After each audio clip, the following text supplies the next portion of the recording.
Oh, bago pala ako matulog papayuhan ko lang yung mga PNP. Alam niyo eleksyon ngayon 'no, dapat 'pag nagche-checkpoint kayo meron sa gabi, meron sa araw. Wala akong nakikita nagche-checkpoint sa araw, eh. Ang tatamad maarawan, eh. Ang gusto niyo palamunin lang kayo ng gobyerno. Aba'y magtrabaho po kayo. Aba, pinili niyo yung trabaho niyon, eh, 'di ba alam niyo naman pinaghirapan niyo 'yan, 'di ba? So, sana dapat pantay kayo kasi sayang yung napasahod sa inyo ng gobyerno.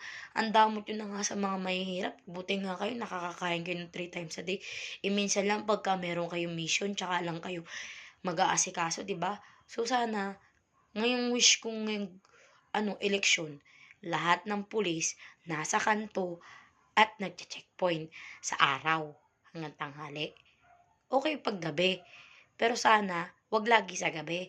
Kasi paano 'pag traffic ta's yung ibang tao gustong umuwi, nakakastorbo kayo sa sa mga umuuwi na. Naiisip niyo ba yun? Nahihiya ba kayo?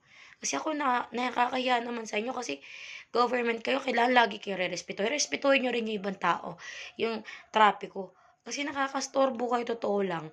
Nakakahiya naman sa mga marshal, yung mga marshal hindi nga sila pulis, yung mga MMD et cetera, mga marshal na 'yan, nagbababad sila, nanghuhuli sila ng mga kamote. Kayo, tangina niyo, napalamunin na nga kayo, 'di man lang niyo gawin yung bastas niya dapat yung ginagampanan niya yung eleksyon, 'di ba? Gampanan niyo. 'Pag nag-checkpoint kayo sa araw, hindi 'pag nag-checkpoint kayo gusto niyo lang gabi. Puta lalaki na ng tiyan niyo, nag-exercise ba kayo? 'Pag hinabol niyo yung magnanakaw, hinabol niyo yung kriminal, hindi niyo mahabol kasi ang lalaki ng tiyan ninyo, kain kayo ng kain.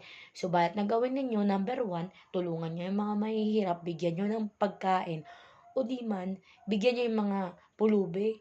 Hindi niyo man na naiisip yun? Naging gobyerno ka, naging pulis ka, di mo naiisip yung utak mo?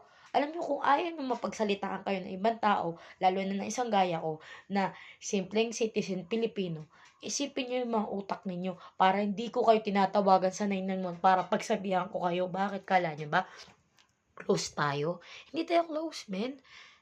Kaya 'to, para sa mga diyan, sa mga vlogger diyan, huwag kayong maniwala sa mga PNP na 'yan.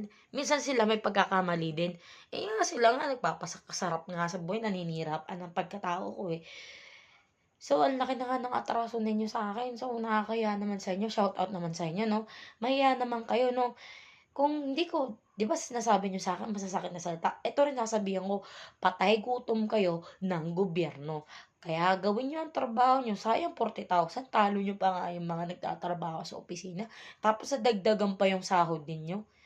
Huwag niyong sayangin yung pinapasahod sa inyo ng presidente.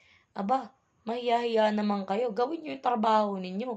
Aba, wala akong karapatan bastusin kayo pero sometimes you need to learn, kailangan bastusin ng isang tao para matuto ka.